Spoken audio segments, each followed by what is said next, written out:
Noël bat déjà son plein au cœur des Balkans.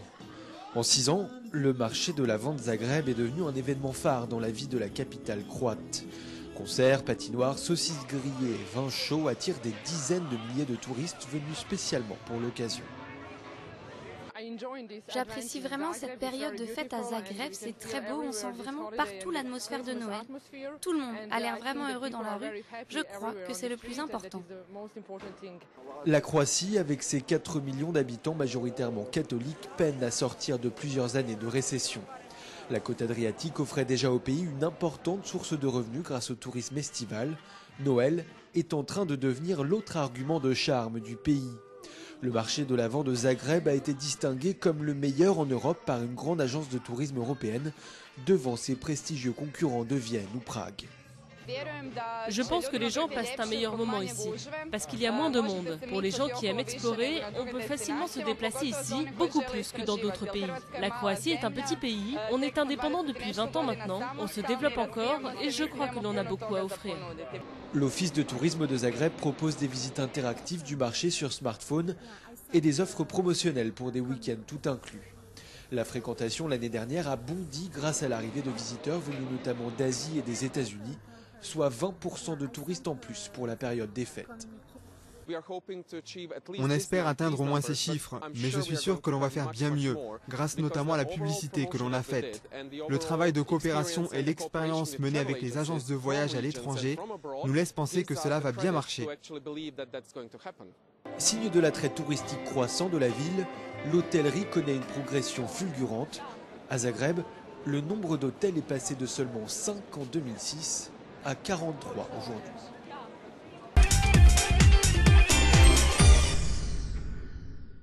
Le stade Bingu de Lilongwe, la capitale du Malawi, est presque achevé. Il pourra accueillir plus de 40 000 spectateurs et la piste d'athlétisme a été conçue selon les standards olympiques. Comme de nombreux projets quasi terminés, une université, un nouveau parlement, des routes, un hôtel de luxe, le stade a été construit par une entreprise chinoise avec un prêt chinois. L'ambassadeur assure qu'il s'agit d'une politique généreuse et sans contrepartie. Nous ne posons pas de conditions à notre coopération économique. Quand nous offrons un nouveau bâtiment parlementaire, quel profit pourrions-nous en tirer ? Depuis que le Malawi a rompu ses relations diplomatiques avec Taïwan en 2007, la Chine y a financé énormément d'infrastructures.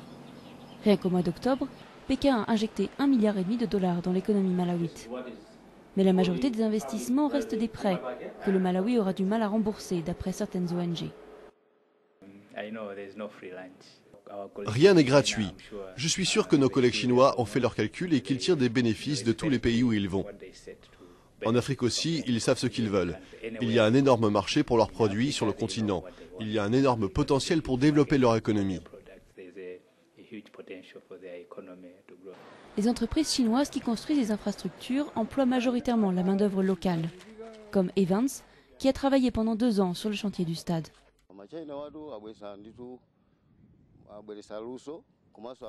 Les Chinois ont transmis les compétences et les connaissances. Les gens qui travaillaient dur ont appris quelque chose. Ceux qui ne se sont pas assez investis n'ont rien appris. Ceux qui ont acquis des compétences travaillent aujourd'hui dans le bâtiment ou dans l'acier. Les Chinois ont apporté du développement concret.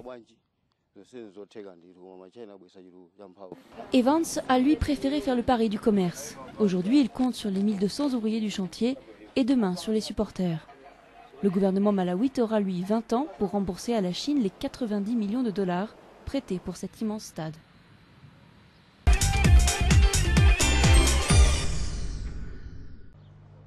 La ville de Petrila, au sud-ouest de la Roumanie, tourne une page de son histoire. Depuis l'époque austro-hongroise, on extrait ici du charbon. Mais cette année, la plus ancienne mine du pays ferme ses portes. Ionel Tinka, lui-même fils de mineur, travaille depuis qu'il a 16 ans dans les puits de Petrila. Il déplore l'abandon de cette industrie par les autorités.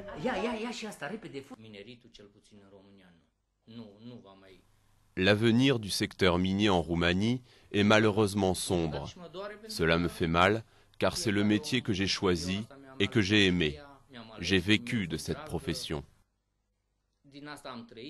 Spécialisée dans le forage et l'entretien des puits, un métier aussi rare que dangereux, Lionel devrait retrouver du travail dans une autre mine de la région.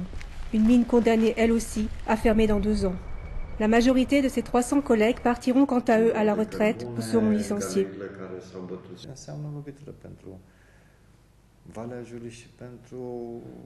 C'est un coup dur donné à la région de la vallée du Jiu et à Petrila.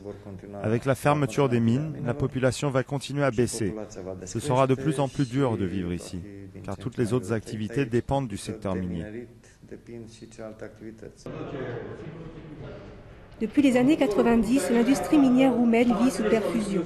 Plusieurs centaines de millions d'euros ont été dépensés en subventions d'État. L'Union européenne presse le pays à supprimer ces aides et à se tourner vers des sources d'énergie non polluantes.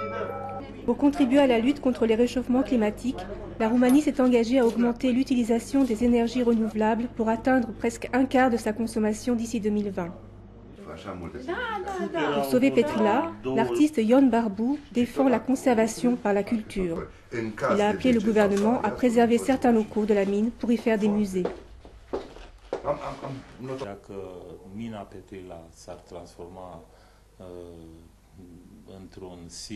Si la mine de Petrila se transformait en un site de musée culturel et touristique, elle n'aurait que des bénéfices. Elle devrait se transformer et passer d'un site industriel à un site culturel. C'est sa chance.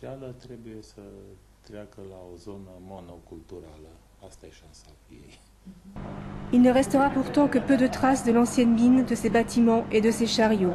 Après le 1er janvier, la plupart des équipements seront vendus au poids, à la ferraille.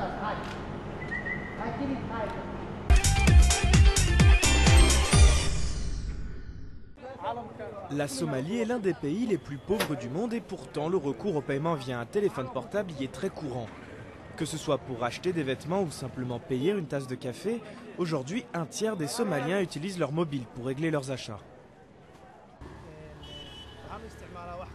J'utilise ce service dans ma vie de tous les jours pour payer les factures, mes courses, pour le taxi ou les transports publics et d'autres choses encore.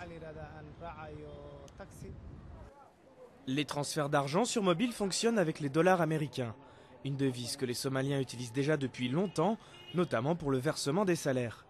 Le shilling somalien n'est disponible que sous la forme de billets de 1000 shillings, soit 4 centimes de dollars.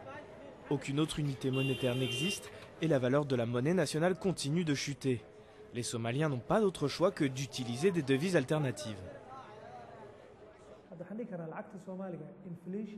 Notre monnaie a subi une série d'inflations. Nous pouvons dire que l'inflation des shillings somaliens est très élevée. Ou encore qu'il y a de l'hyperinflation. La monnaie somalienne ne peut plus être stockée, ce qui a forcé les gens à utiliser d'autres devises, qui peuvent permettre des transactions à tout moment, comme le dollar américain ou l'euro, etc.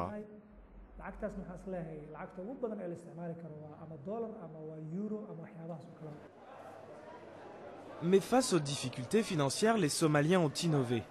Zaad, une plateforme d'argent mobile inspirée par le service M-Pesa au Kenya, connaît un succès fulgurant depuis son lancement en 2009. Et ceux qui n'utilisent pas Zaad ont développé leur propre système de paiement électronique. Nous avons lancé le service EVC+, afin que les clients puissent remettre du crédit sur leur téléphone. Et la société avait besoin d'utiliser ce service comme moyen de transaction. Ensuite, c'est devenu très populaire, bien que ce ne soit pas complètement du transfert d'argent mobile. Mais nous travaillons actuellement à la création d'un service qui aurait les deux devises, les shillings somaliens et le dollar. Le gouvernement craint que la dépendance financière du dollar augmente l'inflation et dévalue la devise nationale. Mais après plus de 2 décennies de conflit, les Somaliens ont pris les choses en main, en contournant les banques avec un simple téléphone portable.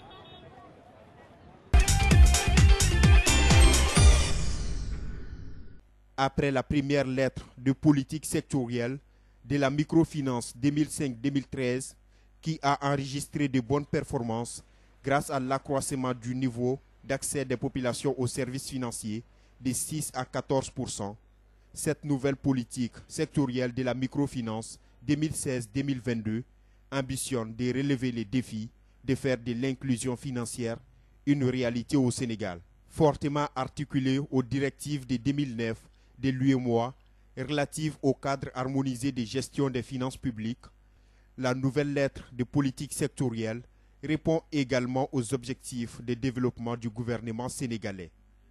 Je ne ménagerai aucun effort pour atteindre les objectifs budgétaires assignés dans le cadre du financement de cette nouvelle ère de politique sectorielle qui, à n'en pas douter, jouera un rôle majeur dans la transformation structurelle de notre économie grâce à sa forte articulation avec les secteurs prioritaires définis par le plan Sénégal émergent. Ces secteurs prioritaires sont l'agriculture, l'éducation, la santé, la protection sociale et l'environnement.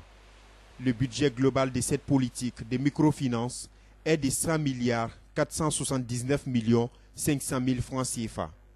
L'État du Sénégal est attendu à contribuer à hauteur de 30%, et le reste est à trouver auprès des partenaires financiers. L'économie du Mali repose sur l'agriculture. Il faut bien se rendre dans la localité de Niono, à 305 km de Bamako, pour se rendre compte de l'effectivité de cette assertion. La majeure partie de la culture du riz se passe dans cette localité. En ce mois de décembre, l'heure est à la récolte d'une saison qui fut bonne et tout le pays en bénéficiera. Les riz quittent ici pour Bamako et plusieurs autres localités. Ça, tout le monde le sait. Et les jeunes, ainsi que toute la couche sociale en bénéficient. Le riz est cultivé ici et exporté à Bamako. Et tout le monde en bénéficie. L'agriculture demeure le leitmotiv des jeunes de Niono qui appellent les autres qui sont au chômage dans les grandes villes au retour à la terre. Les diplômés qui n'ont pas d'emploi peuvent venir s'associer à nous pour la culture du riz. Disons qu'à Niono, les populations majoritairement Bambara et Peul vivent de l'agriculture et de l'élevage.